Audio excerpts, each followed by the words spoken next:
Life అంటే చాలా challenges ఉంటాయి. అనేక రకాలైనటువంటి సవాళ్ళని మనం ప్రతిరోజు కూడా ఎదుర్కోవాల్సినటువంటి పరిస్థితి ఉంటుంది. దీనివల్ల మనం ఒత్తిడికి గురయ్యే పరిస్థితి ఉంటుంది. అయితే మనం అన్నిసార్లు కూడా ఈ ఒత్తిడిని సరిగా హ్యాండిల్ చేయలేకపోవచ్చు. ఒత్తిడిని సరిగా హ్యాండిల్ చేయలేకపోతే ఆటోమేటిక్గా మనం చేసే పని పట్ల ఏకాగ్రత అనేది లోపిస్తుంది. ఒత్తిడి వల్ల మన శారీరక మరియు మానసిక ఆరోగ్యం కూడా పాడవుతుంది. ఎమోషనల్గా బ్యాలెన్స్ ఉన్నవారు ఏం చేస్తారంటే వాళ్ళు ఈ స్ట్రెస్ అనేది ఫీల్ అవ్వరు.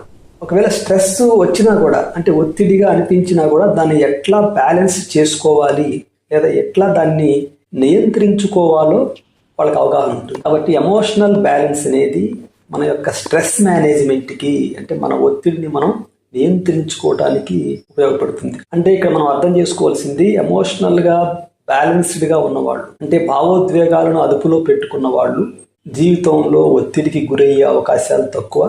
ఒకవేళ ఒత్తిడికి గురైనా కూడా దాన్ని ఎట్లా వాళ్ళు అదుపులో పెట్టుకోవాలో తెలిసి ఉంటుంది.